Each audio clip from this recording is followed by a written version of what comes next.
Hi friends, అందరికీ నమస్కారం.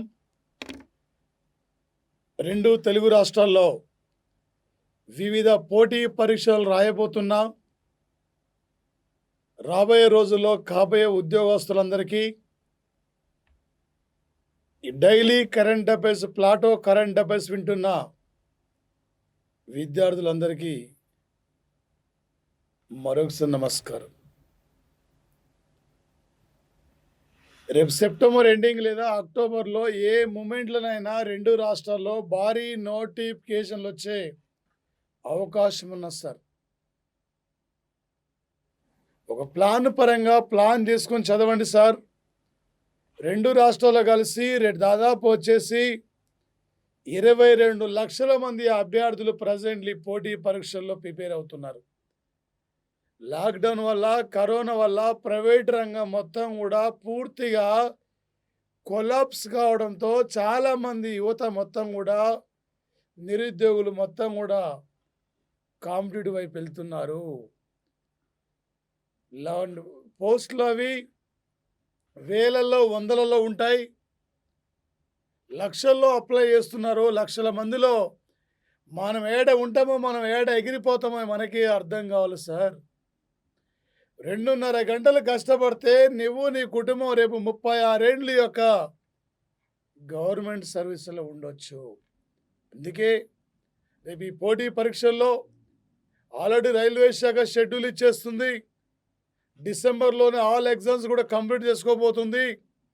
NTPC అన్ని ఎగ్జామ్స్ కూడా. అలాంటి పరిస్థితుల్లో 2000 సంవత్సరం జనవరి నుండి నీ ఎగ్జామ్ 30 డేస్ ముందు వరకు కరెంట్ అఫైర్స్ అవుతాయనప్పది సార్. అంతర్జాతీయ విషయాలు, జాతీయ విషయాలు, రాష్ట్ర స్థాయి విషయాలు, క్రీడా పేజీ, ఎకనామిక్స్ పరం current affairs, polity current affairs, general current affairs, ఇలా మీరు వెళ్ళిపోండి సార్. అందుకే రెండు తెలుగు రాష్ట్రాల యొక్క విద్యార్థులను దృష్టిలో పెట్టుకొని ఈ ప్లాటో యాజమాన్యం మీకు ఈ డైలీ కరెంట్ అఫైర్స్ను అందిస్తున్న యొక్క సంఘటన సార్ వచ్చేసి మరి ముఖ్యంగా టుడే సార్, ఒక 2020 సంవత్సరము సెప్టెంబర్ 11 నాడు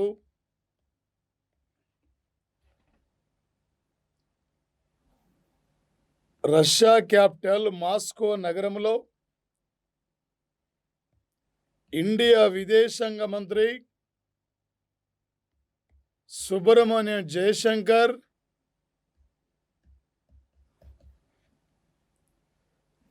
చైనా విదేశాంగ మంత్రి వాంగ్ యీ, ఈ ఇద్దరి మధ్య 5 అంశాలపై ఈరోజు ఒక ఒప్పందం జరిగింది సార్. ఆ 5 అంశాలపై ఒప్పందం సార్ అక్కడ ఇరు దేశాల మధ్య ఉన్న యొక్క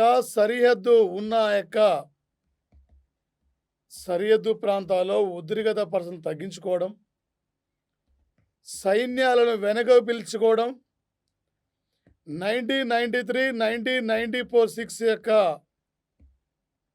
అప్పుడు సరిహద్దు అంశాల యొక్క విధానాన్ని పాటిస్తూ ఇరు దేశాల మధ్య సహకారాన్ని పెంపొందించుకోవడం, దానితో పాటు జరిగిన యొక్క విభేదాలు మర్చిపోయి ఈ రెండు దేశాలు కూడా అభివృద్ధిలో పోటీలో ఉండి వాణిజ్య పరంగా, ఆర్థిక పరంగా ఒకరికొకరు సహకరించుకుంటూ ముందుకెళ్ళాలి. ఎవరు కూడా ఇక్కడ కవ్వింపు చర్యలకు పాల్పడడానికి వీలు లేదు. వీలైనంత త్వరగా వచ్చేసి ఇక్కడ ఇరు దేశాలు ఒక స్నేహభావంతో ముందుకెళ్ళాలని చెప్పి ఈరోజు 5 అంశాలపై మన సుబ్రహ్మణ్యం జయశంకర్, వాంగ్ యీ ఒక గాల్వాన్లో ఘటన జరిగిన తర్వాత నిన్న షాంఘై దేశాల యొక్క విదేశాంగ మంత్రుల యొక్క సమావేశం జరిగింది. ఆ తర్వాత మాట్లాడదాం అనుకున్నారు కానీ మాట్లాడలేరు. ఈరోజు 2020 సెప్టెంబర్ 11 నాడు గాల్వాన్లో ఘటన జరిగిన తర్వాత ఇరు దేశాల మధ్య ఉద్రిక్తత పరిస్థితులపైన స్నేహ సహకారంతో శాంతియుతంగా ముందుకు పోవడం కోసం ఇరు దేశాల విదేశాంగ మంత్రుల యొక్క చర్చలు కూడా జరిగాయి. ఆ చర్చలు కూడా సఫలమైనవి. ఇరు దేశాల విదేశాంగ మంత్రులు కూడా అంగీకరించారు. రేపు ఎగ్జామ్‌లో ఏమంటాడు సార్, 2020 సంవత్సరం సెప్టెంబర్ 11 నాడు ఇండియా, చైనా విదేశాంగ మంత్రుల మధ్య ఎన్ని అంశాలపై చర్చలు జరిగాయి, ఎన్ని అంశాలను వీళ్ళు అంగీకరించారు.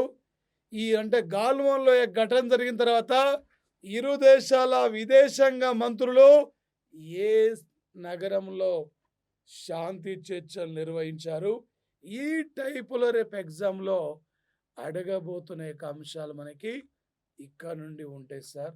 వచ్చేసి ఇక్కడ ఇది సార్ రేపు ఎగ్జామ్‌లో అడగబోతున్న ప్రధానమైన బిట్ సార్. నరేంద్ర మోడీ ఈరోజు ఒక 2020 సంవత్సరము సెప్టెంబర్ 11 నాడు ఈరోజు ప్రధాని 2020 సంవత్సరం యొక్క నూతన విద్యా పాలసీపై మాట్లాడుతూ విద్యారంగంలో నూతనమైన పద్ధతుల ద్వారా, సృజనాత్మకమైన బోధనా పద్ధతి ద్వారా సమాజానికి ఉపయోగపడే బోధనలో విద్యారంగంలో ప్రపంచంలో ఈ భారత్ ఒక స్థాయిలో ఉండాలి. ప్రాథమిక పాఠశాలలో మాతృభాషలను కొనసాగించాలి. మాతృభాషలను విస్మరించకూడదు. అట్లని చెప్పి ఏ అంతర్జాతీయ భాషలు మనం వ్యతిరేకించడం లేదు. విద్యా బోధన అనేది మాతృభాషలో జరగాలి. మాతృభాషలను కాపాడుకోవాలి. మాతృభాషల్ని పరిరక్షించుకోవాలి. మనం కూడా విద్యారంగంలో 21వ శతాబ్దంలో ఈ భారత ప్రపంచంలో ఒక విద్యారంగంలో ఒక ఉన్నతమైన స్థాయిలో ముందుకెళ్ళాలి. దేశ అభివృద్ధి అనేది విద్యా ఫలాల మీద ఆధారపడుతుంది. విద్యను అక్కడ అన్ని రంగాల్లో విద్యారంగాన్ని విస్తరించి ఈ దేశం ఆటోమేటిక్గా అభివృద్ధిలో ముందుకు పోద్ది. ఈరోజు క్యూబా కానీ, ఈరోజు ఫిన్లాండ్ కానీ, ఈరోజు వచ్చేసి అక్కడ ఎస్తోనియా కానీ, ఈరోజు ఐర్లాండ్లో కానీ విద్యారంగంలో మంచి మంచి ఫలితాలు కూడా సాధిస్తున్నారు. ఇలా ప్రపంచంలో విద్యారంగంలో విద్యా అభివృద్ధిలో టాప్ స్థాయిలో ఉన్నారు. భారత్ కూడా ఆ రకంగా ముందుకు తీసుకెళ్ళాలి అనే లక్ష్యంతో ఒక న్యూ ఎడ్యుకేషన్ పాలసీ విధానాన్ని ఆమోదించే దిశగా మనం ముందుకెళ్ళాలని చెప్పి ఈరోజు నరేంద్ర మోడీ పిలుపునిచ్చిన యొక్క సంఘటన సార్ వచ్చేసి ఇక్కడ.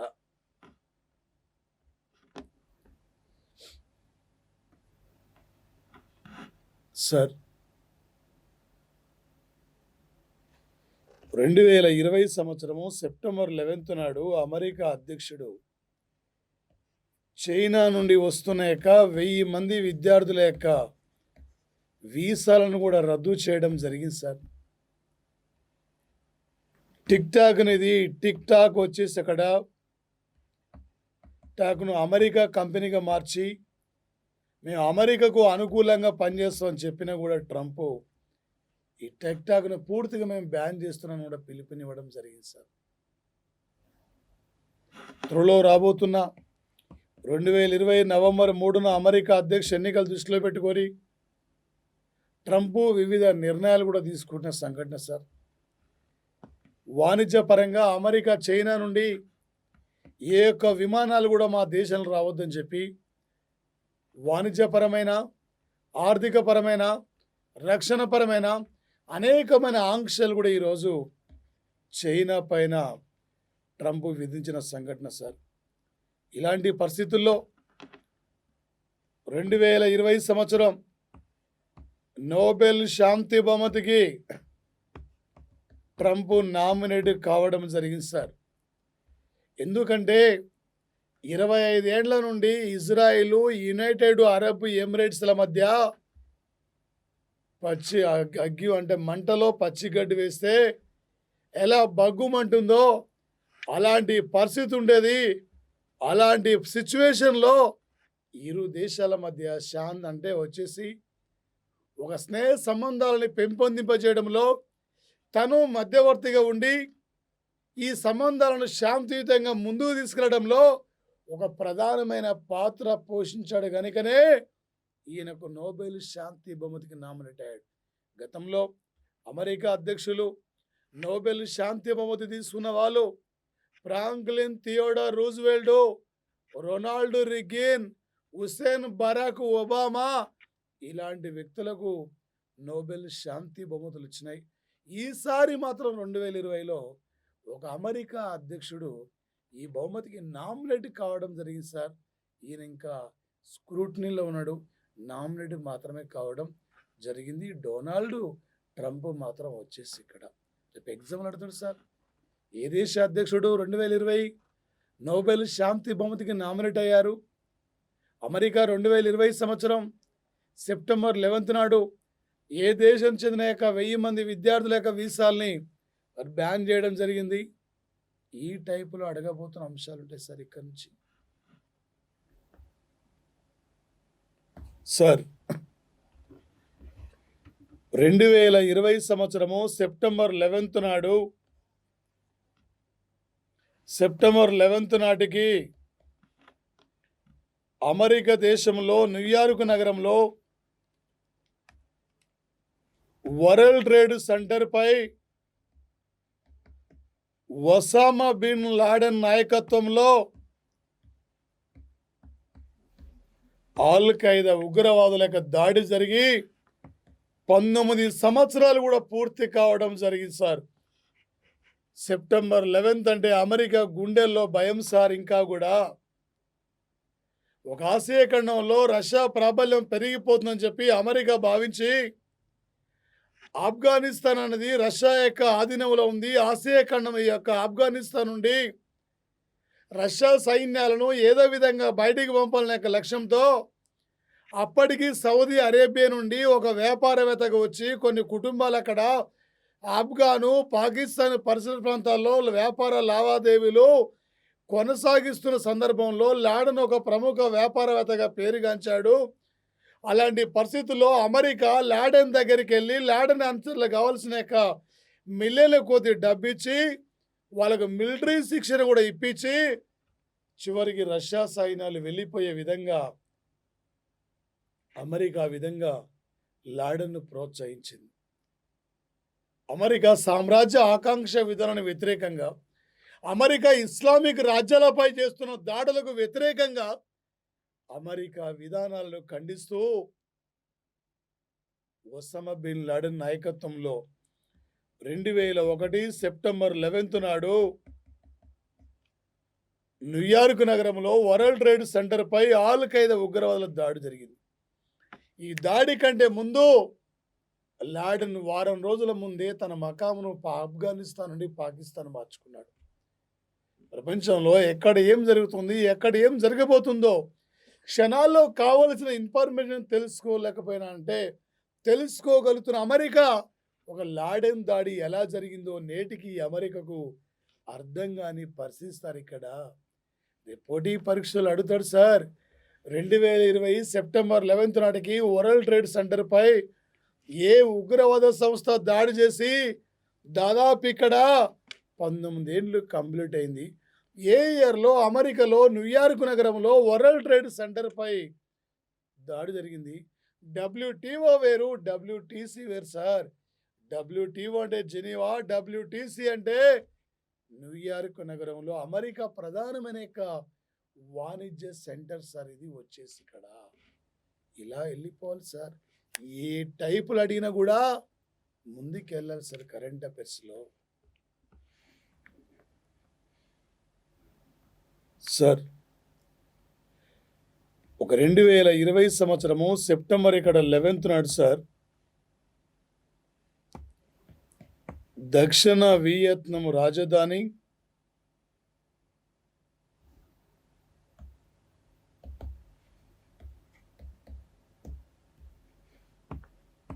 హానోయి ప్రాంతంలో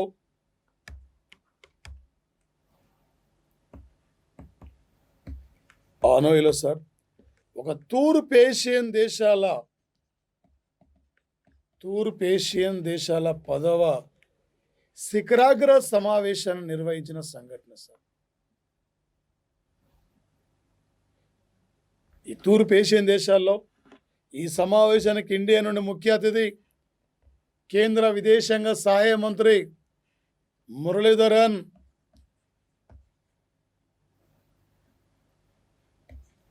ముఖ్య అతిథిగా హాజరు కావడం జరిగింది సార్. తూర్పు ఏషియన్ దేశాల్లో ఉన్న పేదరికం నిర్మూలన కోసం తూర్పు ఏషియన్ దేశాలు ఆసియా ఖండంలో బలమైన దేశాలుగా ముందుకెళ్లాలనే లక్ష్యంతో తూర్పు ఏషియన్ దేశాలు ఒక సుస్థిరమైన అభివృద్ధి బాటలో ముందుకెళ్ళాలి, ఇరు దేశాల మధ్య ఒకరికొకరు సహకరించుకుంటూ ఈ అభివృద్ధిలో ఈ కోవిడ్ లాంటి మమ్మూరుని నిర్మూలించడంలో ఐక్యమత్యంగా ఒకరికొకరు సహకరించుకుంటూ ముందుకు పోవాలని చెప్పి సమావేశం నిర్వహించారు సార్. ఈరోజు రేపు ఎగ్జామ్లు అడతాడు సార్. 2020 సంవత్సరం సెప్టెంబర్ 11 నాడు ఎన్నో తూర్పు ఏషియన్ దేశాల సమావేశం సౌత్ వియత్నాం జరిగింది. ఈ సమావేశానికి ఇండియా నుండి ముఖ్య అతిథి ఎవరు? ఇలా మనకు అడగబోతున్న అంశం ఉంటుంది సార్. ఇక్కడ నుంచి వచ్చేసి ఇది సార్ బిట్టు అడిగే పద్ధతి.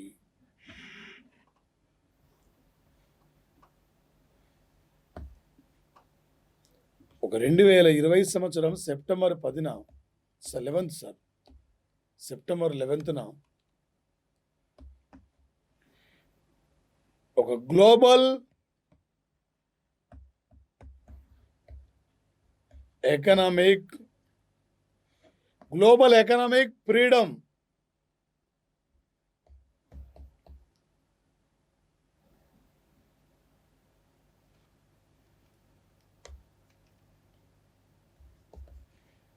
ఒక గ్లోబల్ ఎకనామిక్ ఫ్రీడమ్లో సార్ ప్రపంచంలో ఆర్థిక స్వేచ్ఛలో ఒక 2020 సంవత్సరానికి ప్రపంచంలో ఆర్థిక స్వేచ్ఛలో ఒక 2018 యొక్క డేటా ప్రకారము 2020కి ప్రపంచంలో వరల్డ్ ఎకనామిక్ ఫ్రీడమ్లో ఫస్ట్ ప్లేస్లో ఉన్న కంట్రీ హాంకాంగ్ ఫస్ట్ ప్లేస్లో ఉన్న సార్. సింగపూరు సెకండ్ ప్లేస్లో ఉన్న సార్. న్యూజిలాండ్ థర్డ్ ప్లేస్లో ఉన్న సార్. భారతదేశం 105వ స్థానంలో ఉన్న సార్. ఇండియా ఒక 2019కి మనం ప్రపంచంలో గ్లోబల్ ఎకనామిక్ ఫ్రీడమ్లో 79వ స్థానం ఉంటే ఈసారి 105వ స్థానం. అంటే సుమారు దాదాపు మనం ఎన్ని స్థానాల్లో పడిపోయినాం చూడండి సార్. ఇక్కడ మన ఆర్థిక వ్యవస్థ పడిపోయింది.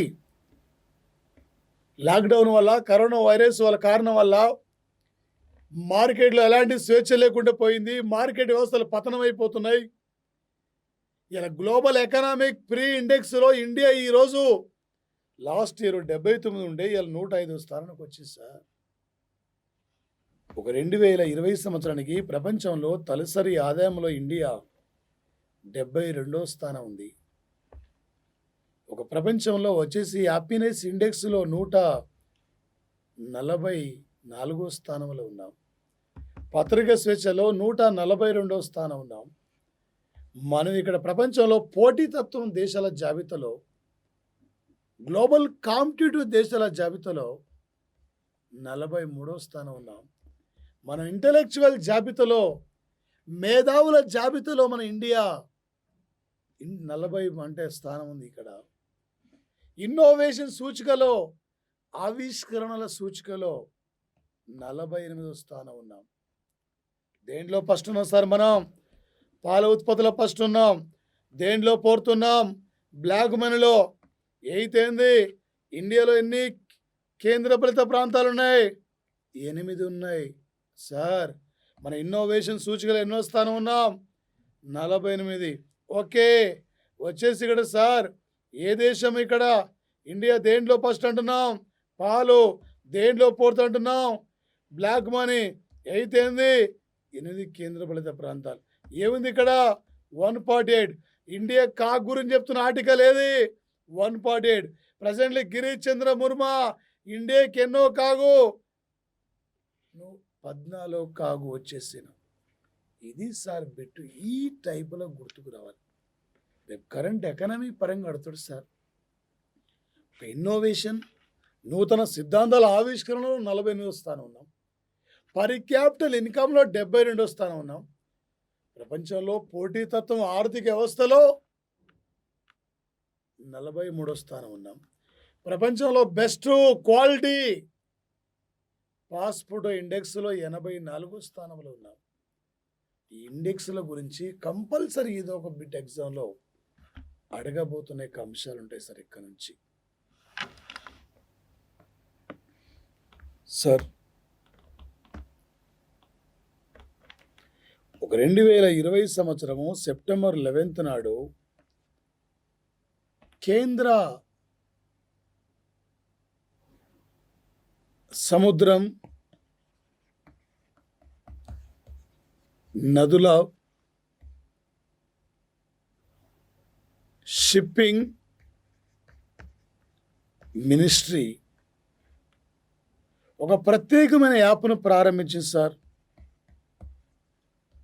సోడార్ పోర్ట్స్ అనే పేరుతో. ఈ సోడార్ పోర్ట్స్ అనే పేరుతో ఒక యాప్ను ప్రారంభించింది సార్. ఏంది యాప్ సార్ అంటే, వివిధ దేశాల మధ్య సముద్ర జలాల విషయంలో కానీ, నదులలో కానీ, నదుల సమస్య కానీ, ప్రాజెక్టుల సమస్య కానీ, నూతనమైన యొక్క పోర్టుల నిర్మాణంలో కానీ, మన నౌకలు ఆ ప్రాంతాలకు వెళ్ళి సరుకులు తీసుకొస్తుంటాయి. మధ్యలో ఆగిపోయినప్పుడు కానీ సముద్రాల మీద, నదుల మీద, పోర్ట్ల మీద వివిధ రవాణా కావలసిన యొక్క వివిధ అంశాలకు కావలసిన యొక్క ఇన్ఫర్మేషన్ సేకరిస్తుంది. వివిధ సమస్యలకు కావలసిన యొక్క సమస్యల పైన సాల్వ్ చేయడంలో ఈ యొక్క అంటే యాప్ ప్రధానంగా మనకు తోడ్పడుతుంది. ఒక సముద్రాలు, నదులు, ఒక పోర్ట్ల నిర్మాణంలో, సముద్రాల వివాదంలో, నదులపై వివాదాల్లో కావలసిన సొల్యూషన్ ఇవ్వడంలో, ఆయా ప్రాంతాల మధ్య ఉన్న యొక్క వ్యక్తుల్ని వీళ్ళు ఎక్కడికి వెళ్ళారు, ఏ ప్రాంతానికి వెళ్ళారు, ఎక్కడ ఖనిజ సంపద ఉంది, ప్రత్యేకమైన సముద్రాల మీద ఉన్న యొక్క ఇన్ఫర్మేషన్ ఇవ్వడానికి ఈరోజు ఒక ప్రత్యేకమైన యాప్ను కేంద్ర మంత్రిత్వ శాఖ వారు ప్రారంభించిన యొక్క సంఘటన సార్. ఈ మధ్యనే వాతావరణం అధ్యయనం కోసం మౌజం అనే ఒక యాప్ను ప్రారంభించుకున్నాం. ఈ మధ్యన ఏనుగుల సంరక్షణ కోసం సురక్షణ యాప్ను ప్రారంభించుకున్నాం. గిరిజన కుటుంబాల అభివృద్ధి కోసం ఆదిత్య అనే యాప్ను ప్రారంభించుకున్నాం. ఈ మధ్యనే ఈ భారతదేశంలో మొట్టమొదటి సామాజిక యాప్ ఎలిమెంట్ అనే యాప్ను కూడా ప్రారంభించుకున్నాం. ఎలిమెంట్. వీటి గురించి ప్రధానం కంపల్సరీ ఏదో ఒక బిట్టు రేపు ఎగ్జామ్లో రాబోతున్న యొక్క అంశాలు ఉంటాయి సార్.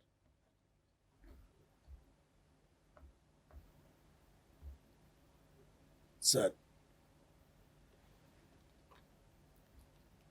ఒక 2020 సంవత్సరము సెప్టెంబర్ 11 నాడు సౌత్ ఆఫ్రికా ప్రభుత్వం దక్షిణాఫ్రికా క్రికెట్ బోర్డును రద్దు చేసింది సార్. క్రికెట్ బోర్డును రద్దు చేయడం జరిగింది.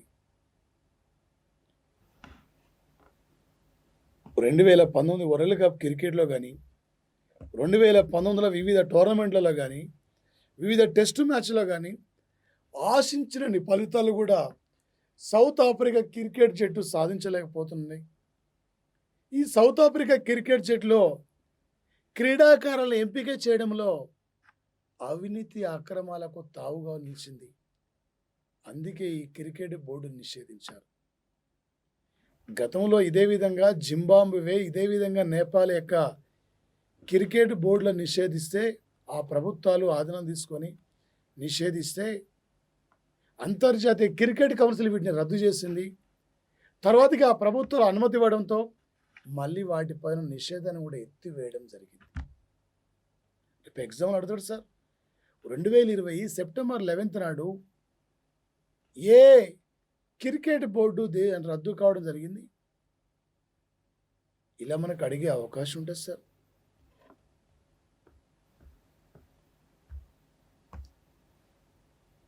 2020 సంవత్సరము సెప్టెంబర్ 11 నాడు ఒక ఇండియన్ పోలీస్ ఆఫీసర్ ఈమె.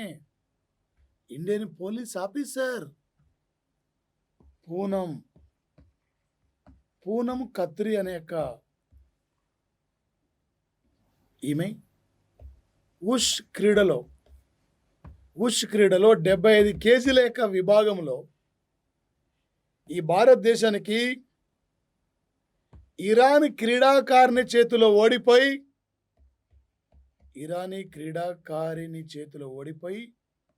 ఈ భారతదేశానికి ఒక రజత పథకాన్ని గెలుచుకొచ్చిన మొట్టమొదటి క్రీడాకారిణి సార్. భారతదేశం చరిత్రలో ఒక ఇండియన్ పోలీస్ ఆఫీసర్గా పనిచేస్తూనే ఒక 75 కేజీల యొక్క ఉష్ క్రీడలో ఈ దేశానికి ఈరోజు ఒక సిల్వర్ మెడల్ సాధించి పెట్టిన వ్యక్తి సార్ ఈమె. ఈ మధ్యన వార్తలకు వస్తున్న పూనం ఖత్రి ఏ క్రీడతో సంబంధించింది ఈమె, ఏ టైటిల్ లభించింది, ఈ టైపులో ఎగ్జామ్లో అడగబోతున్న అంశాలు ఉంటాయి సార్. మరి ముఖ్యంగా సార్ వచ్చేసి ఇక్కడ ప్రధానంగా ఒక 2020 సంవత్సరము సెప్టెంబర్ 11 నాడు కరేబియన్ యొక్క లీగు క్రికెట్ టోర్నమెంట్లో 4వసారి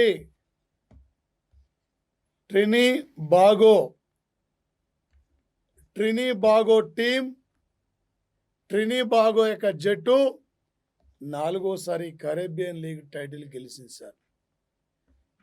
ఓడిపోయిన టీం సెయింట్ లూసియా జాక్సన్. ఈ సెయింట్ లూసియా జాక్సన్ టీం ఈరోజు ఓటమి పాలైంది sir.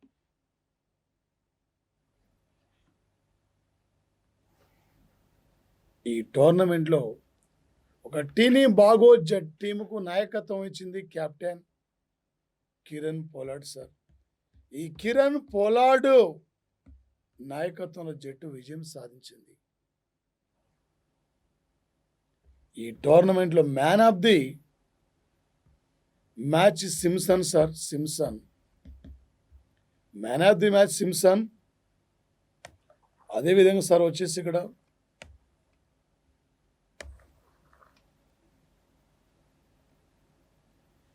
Man of the series Kiran Pollard sir. జట్టును గెలిపించడంలో కరేబియన్ లీగ్ మ్యాచ్లో ఒక్క మ్యాచ్ 6 జట్లు పాల్గొంటే 6 జట్లలో ఒక్క జట్టుతో ఆడినప్పుడు కూడా ఓడిపోకుండా చివరి వరకు ఉండి ట్రినిబాగో జట్టు ఈరోజు 4వసారి కరేబియన్ లీగ్ టైటిల్ను సాధించిన సంఘటన సార్. కిరణ్ పోలార్డ్కి man of the series title రావడం జరిగింది సార్. రేపు ఎగ్జామ్లో అడుగుతాడు సార్. ఒక 2020 సంవత్సరం సెప్టెంబర్ 11 నాడు కరేబియన్ లీగ్ టైటిల్ ట్రినిబాగో జట్టు ఎన్నిసార్లు విజేత? ఈ జట్టు విజేత ఓడిపోయింది ఎవరు? ఈ టోర్నమెంట్లో మ్యాన్ ఆఫ్ ది సిరీస్ ఎవరికి వచ్చింది? ఈ రకంగా అడిగే అవకాశం ఉంటుంది సార్. అదేవిధంగా సార్ వచ్చేసి ఇక్కడ ప్రధానంగా ఒక 2020 సంవత్సరము సెప్టెంబర్ 11 నాడు కర్ణాటక రాష్ట్రంలో ఈ హుబ్లీ యొక్క రైల్వే స్టేషన్కు సిద్ధు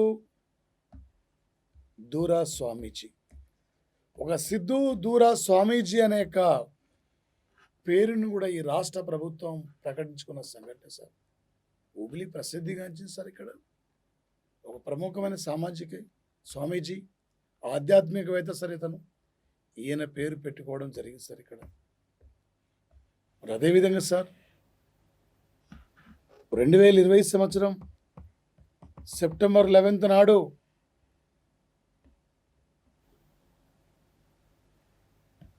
నీతి ఆయోగ్ సభ్యుడైన వికే పాల్ నాయకత్వంలో COVID-19 వ్యాక్సిన్ యొక్క డెలివరీ, వ్యాక్సిన్ యొక్క విస్తరణ, వ్యాక్సిన్ సంబంధించిన యొక్క ఒప్పందాలు, పలు అంశాలపై ఇక్కడ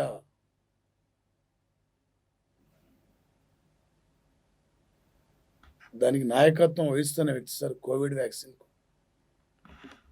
భారత్ బయోటెక్ సంస్థ కోవాజీ అనే పేరుతో కరోనా వ్యాక్సిన్ కూడా రూపొందిస్తున్న సంఘటన. 2021 స్టార్టింగ్లోనే వ్యాక్సిన్ కూడా అందుబాటులోకి రాబోతుందని కూడా, మార్కెట్లో కూడా విడుదల కాబోతుందని కూడా ఈరోజు ఒక ప్రకటన కూడా చేయడం జరిగింది సార్. ప్రపంచవ్యాప్తంగా దాదాపు వచ్చేసి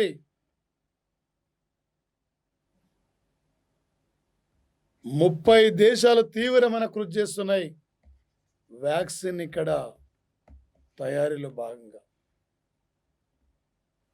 అదేవిధంగా సార్, లాక్డౌన్ వల్ల, కరోనా కారణం వలన దేశ ఆర్థిక వ్యవస్థ చిన్నాభిన్నం అయిపోయింది.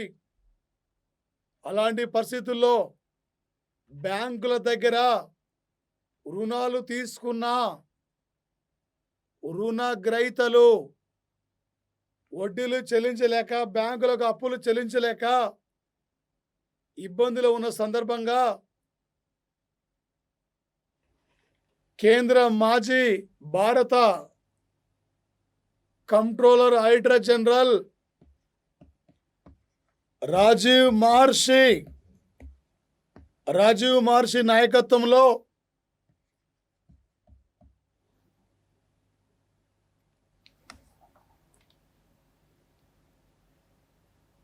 ముగ్గురు సభ్యుల కమిటీ రుణగ్రహీతలకి వడ్డీలు చెల్లించకుండా తాత్కాలిక ఉపశమనం కోసం వడ్డీలు చెల్లించాలా వద్దా అనేక అంశంపై ఒక తాత్కాలిక ఉపశమనం ఎలా ఉండాలి, ఏంటి అనే అంశంపై ఇక్కడ ముగ్గురు సభ్యుల కమిటీ కేంద్రం నియమించింది. ఈ కమిటీని పర్యవేక్షిస్తుంది. ఈ కమిటీకి అన్ని రకాల సపోర్ట్ చేస్తుంది స్టేట్ బ్యాంక్ ఆఫ్ ఇండియా. అన్ని రకాలుగా సపోర్ట్ చేస్తున్న సంఘటన సార్. ఎగ్జామ్ అడుగుతాడు సార్, కేంద్ర ప్రభుత్వం ఈ మధ్యనే రుణగ్రహీతలు తాత్కాలికంగా వడ్డీ నిలుపుదలపై లేదా అప్పులు చెల్లించే విధానం అధ్యయనం కోసం కేంద్రం నియమించిన కమిటీ పేరేమిటి, ఇలా మనకు అడగబోతున్న బిట్ ఉంది సార్ ఇక్కడ నుంచి. అదేవిధంగా సార్, ఒక 2020 సంవత్సరము సెప్టెంబర్ 11 నాడు సుప్రీంకోర్టు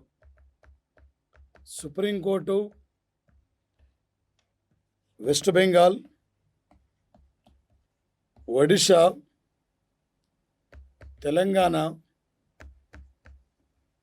ఢిల్లీ ప్రభుత్వాలకి నోటీసులు జారీ చేయడం జరిగింది సార్. ఇక్కడ మీరు ఎందుకు ఆయుష్మాన్ కార్యక్రమాన్ని అమలుపరచలేకపోతున్నారు? కారణం ఏమిటి? ఆయుష్మాన్ కార్యక్రమం ద్వారా సుమారు 1500 రకాల యొక్క వైద్య సేవలు ప్రజలు పొందుతారు కదా, మీరు ఎందుకు నిర్లక్ష్యం చేస్తారని చెప్పి ఒక ఆయుష్మాన్ భారత్ కార్యక్రమ విషయంలో ఏ రాష్ట్రాలకు కేంద్రం ఇక్కడ సుప్రీంకోర్టు ఏ రాష్ట్రాలకు ఈరోజు నోటీసులు జారీ చేస్తుంటే వీటికి సార్ ఇక్కడ వచ్చేసి దానితో పాటు ప్రధానంగా వచ్చేసి ఇవే కాకుండా సార్, మరి ముఖ్యంగా వీటి మీద ప్రధానంగా సుప్రీంకోర్టు యొక్క నోటీసులు కానీ, సౌత్ ఆఫ్రికా బోర్డుపై కానీ, దానితో పాటు ఇలా కరేబియన్ లీగ్ టైటిల్ కానీ, ఇండియా చైనా విదేశాంగ మంత్రి చర్చలు కానీ, వీటి మీద రేపు ఎగ్జామ్లో ప్రధానంగా మనం ఫోకస్ చేసే అవకాశం ఉంది. వీటిని దృష్టిలో పెట్టుకొని thank you guys, thank you friends. ఇంకా ఈ డైలీ ప్లాటో కరెంట్ అఫైర్స్ను మీ ఫ్రెండ్స్కి షేర్ చేయండి, సబ్స్క్రైబ్ చేసుకోండి, ఇంకా ఇన్వైట్ చేయండి మీ ఫ్రెండ్స్ అందరూ కూడా. రాబోయే పోటీ పరీక్షల్లో మీరందరూ ఒక విజేతలుగా నిలబడి, ఒక విజయ పతాకాన్ని ఎగరవేయాలి. ఈసారి ఒక జాబ్ తీసుకొనే మనం వెళ్ళిపోవాలి. ఒక ఆఫీసర్‌గా మీరుండాలి. ఒక ఎస్ఐగా రాబోయే రోజుల్లో మీరొక స్టేషన్‌కు బాస్‌గా ఉండాలి. Okay. Thank you sir. Thank you.